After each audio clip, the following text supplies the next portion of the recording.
Merry Christmas, you filthy animals. What's up, guys? All I want for Christmas is for you to get hired as a firefighter. In this game, it's very easy to feel alone, to think you're the only one that struggles with certain things. I recently got a letter from one of you, and this person gave me permission to share this letter with you. So I hope it gives you inspiration on your journey. Oftentimes it's very easy to feel like I'm done for. I've failed the EMT test multiple times. I can't pass the EMT class. I can't get through the written, whatever it is. It's very easy to feel alone. It's very easy to give up. The letter I'm going to share with you is from one of our own, one of the members of this community. And he went through a lot to finally get on with his dream fire department.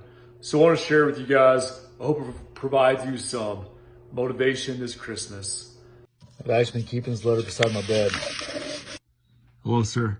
It has been so awesome to have found your TikTok and watch how you have helped so many others get into this amazing career. I'm privileged and honored to be able to trade patches with you. Sorry it's taken me so long to send mine out. I actually just started my academy for my dream department. It is an 8-week academy, and there's a lot of good training up ahead. I've seen how you got to where you are now. I would also like to share my story with you as well. I started my journey back in 2015 when I joined my local volunteer fire department. I'd always wanted to be in the fire service and always thought that I would not be able because I wasn't smart enough to get my EMT. Worked odd jobs here and there in my early 20s, and then when I came back home in 2006, I ended up working at an Indian casino. I worked there for nearly 17 years. I started as a warehouse attendant. After 8 years there, I promoted up to warehouse receiving clerk. After I joined the Leymore Volunteer Fire Department in November 2015 and started volunteering my free time to my community. Sometime around 2016, I had a bad day at work, and that's when I told myself I needed to make a change. I decided to follow my dream of being a firefighter. After a few months of volunteering, I realized that I was able to make this my life. I signed up to get my EMT certification in the spring of 2017. I then started taking my fire classes so I could start the Firefighter 1 Academy in January of 2018.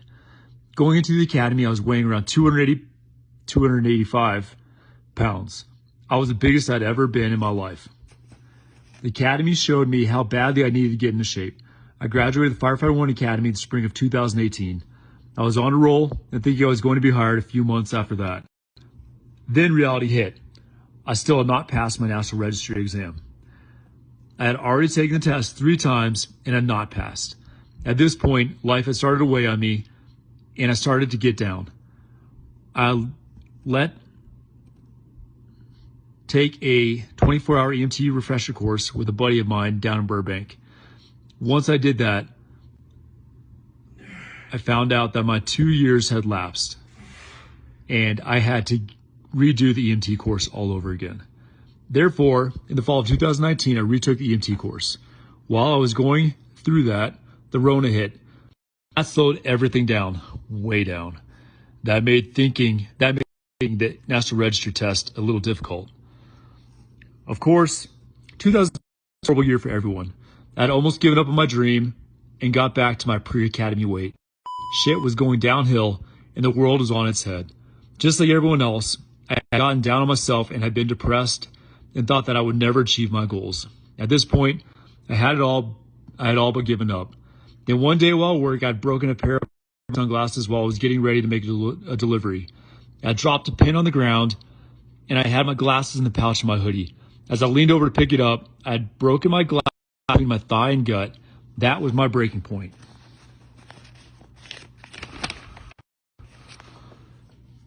I started to mentally prepare myself. I read David Goggins' book, You Can't Hurt Me. After reading that book, I took a lot of good things from it and got a lot of helpful tips. As the world slowly started to get back on its feet, I slowly started to try and get back into shape. I was plagued with injuries, and that slowed my fitness down. While I was down, I decided to study up on my EMT. I failed it once, but this time didn't let it get me down. I decided to change my location and tested another town. I went after work one day and tested. I tested on a Wednesday and hadn't heard anything back the next day. I checked my email all day Thursday. I just happened to open my personal email at work, and it took me a few times to realize that the email I was waiting for had shown up. I finally passed my NREMT. I literally yelled and shouted in the office of the warehouse.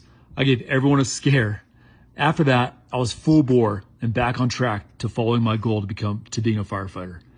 I went and also passed my FCTF, Firefighter Candidate Testing Center, test with 70%. Once I got on the statewide testing list, I started applying for departments everywhere. My first actual job interview was with a department in Jackson, a small town in Amador County. I obviously didn't get it, but it lit a fire into my ass and got me excited again. At this point, I transferred from my current position to EMT at the casino. I got hired in August and had gotten back on track with my fitness. I would run every day after my 12-hour night shift. I had tested for Porterville Fire and didn't get it. I'd also applied for Kings County Fire Department, and in February, I was given a job offer, April 18th.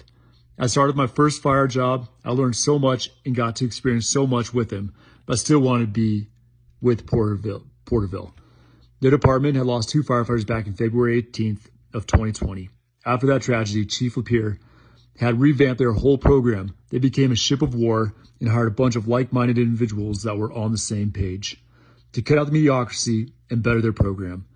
Ever since then, I made it my dream to get with their department. After years, and thank you, but we are not going to hire you phone calls, I finally made it. My job and focus now is to make sure I do everything in my power to prove and show them that they made the right choice to hire me. Once again, I want to thank you for the opportunity and chance to trade these patches with you. Once I get settled and pass my academy, I will send you a new patch of my current department. Sincerely, my homie, my friend. I hope that gives you some motivation. It definitely did me. That's why I do this. You guys inspire me, and this would not be what it is without all of you. Shout out to my friend who sent me that. It means the world to me, truly. That was an amazing Christmas present in itself. Way to get it, man. Proud of you. Merry Christmas, guys. Jesus is the reason for the season. Be safe.